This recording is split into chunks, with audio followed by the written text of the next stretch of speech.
देखिए, घटना है रामायण की। रावण को हनुमान की किसी भी चीज से अगर चिढ़ थी, किसी भी चीज से अगर चिढ़ थी तो वो थी पूंछ। यानी हनुमान जी की पूंछ से बहुत तकलीफ थी। यानी रावण को हनुमान जी की पूंछ से बहुत दुख, काफी दुख। एक बार की बात है, हनुमान जी एक शिला पर यानी एक पत्थर पर बैठे हुए थे और ध्यान मग्न थे। रावण चुपके से धीरे धीरे धीरे धीरे वहां पर जाता है और हनुमान जी के पूंछ को पकड़ता है और उसको खींचने की कोशिश करता है। सोचता है कि आज तो हनुमान जी के पूंछ को उखाड़ ही देंगे, ना पूंछ रहेगी और ना फिर हमको तकलीफ होगा, क्योंकि इसकी पूंछ से हमें बहुत तकलीफ होती है।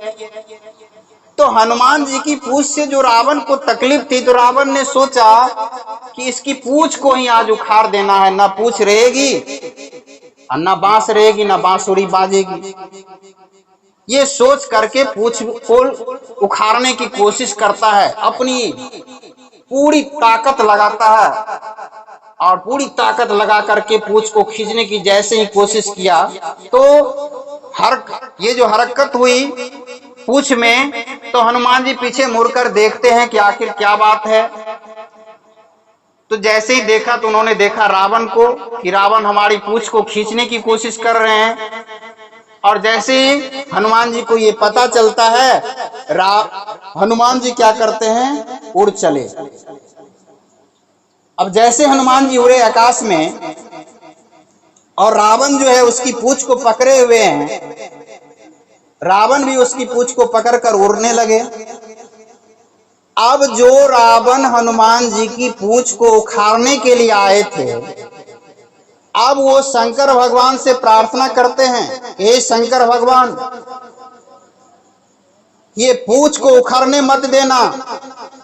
देखिए, गए थे पूंछ को उखाड़ने के लिए, लेकिन अब फंस गए हैं। अब प्रार्थना कर रहे हैं शंकर भगवान से कि हे शंकर भगवान, ये पूंछ को उखड़ने मत देना, नहीं तो अगर पूंछ उखड़ गया तो कहां ऊपर से गिरेंगे, इतनी ऊपर से नीचे गिरेंगे, क्या होगा।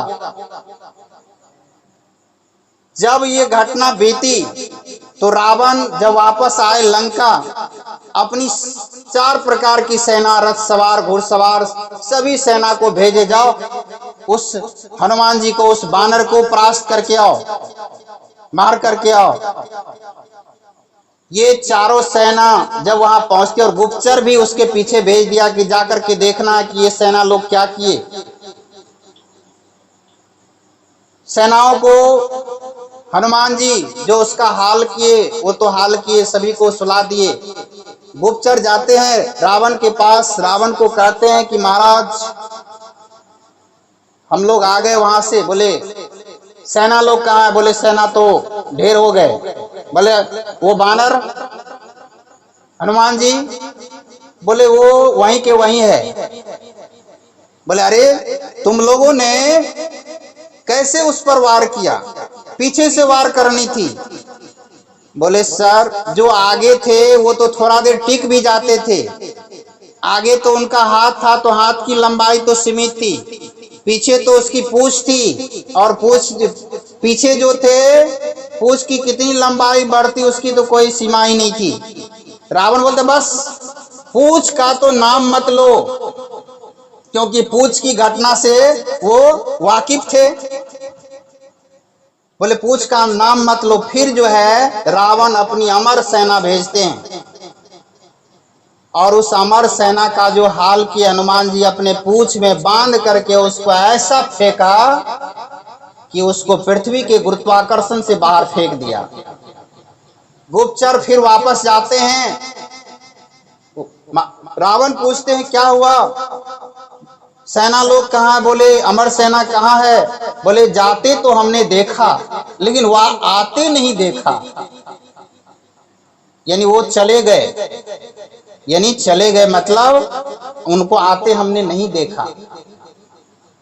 तो देखिए, इतनी सारी ये जो पूंछ है ना, इसी पूछ से देखिए कभी कभी क्या होता है, जब किसी की पूछ, इस दुनिया में आपकी अगर पूछ होने लगेगी, लोग आपको जानने लगेंगे, लोग आपको पहचानने लगेंगे। जब आप अच्छा रिजल्ट आपका आएगा, आप पढ़ेंगे, अच्छा मेहनत करेंगे, अच्छे परिणाम आपके आएंगे, तो आपकी पूछ होने लगेगी। आपकी पूछ परिवार में होने लगेगी, परिवार के सभी लोग आपको चाहने लगेंगे, आपके आस पड़ोस के लोग भी आपको पूछने लगेंगे, आपके संबंधी भी आपसे को पूछेंगे। ये आपकी जो इतनी पूछ होने लगेगी, पूछ यानी लोग आपको जो पूछेंगे, इस पूछ से भी बहुत लोग को तकलीफ होती है कि इसकी इतनी पूछ क्यों हो रही है, हमारी तो पूछ ही नहीं हो रही है। और जैसे ही किसी की पूछ बढ़ जाती है, किसी की प्रशंसा ज्यादा होने लगती है, तो जिन लोगों को ऐसी बात से तकलीफ होती है, वो लोग उसी रावण की तरह उसके पूछ को खींचने की, उखाड़ने की कोशिश करते हैं, लेकिन पूछ उखाड़ने से कभी उखड़ता नहीं। पूछ को जितनी उखाड़ने की कोशिश की, उतनी पूछ की लंबाई बढ़ जाती है। इसी प्रकार से इस दुनिया में किसी की प्रशंसा जितनी होती है, अगर उसकी प्रशंसा को कोई खत्म करने की कोशिश करें, जितनी उसकी पूछ को खत्म करने की कोशिश लोग करते हैं, उसकी पूछ उतनी बढ़ जाती है। इसलिए जब कोई आपको खींचने की कोशिश करते हैं, गिराने की कोशिश करते हैं, तो आपको गिराने की अगर कोशिश करें और आप वहां पर अपने आप को ये समझ ले कि हम हनुमान हैं, खींचने वाले हमें रावण की तरह आएंगे, लेकिन हम अपनी पूछ को, अपने आप को हनुमान जी की तरह अटल रखेंगे। चाहे खींचने वाले रावण कितनी ही बल लगा ले, लेकिन हमें खींच नहीं सकते हैं, गिरा नहीं सकते हैं। तो कोई भी बाधा आपको गिरा नहीं सकती है। आप हारेंगे, ऐसा नहीं है कि नहीं हारेंगे, लेकिन हारेंगे, लेकिन हार से हार नहीं मानेंगे। यानी हारना बुरी बात नहीं है, हार से हार मान लेना बुरी बात है। यानी जो हार से हार मान लेता है वही हारता है, और जो हार से हार नहीं मानता वो कभी हारता नहीं है, वो तो जीतने वाले होते हैं।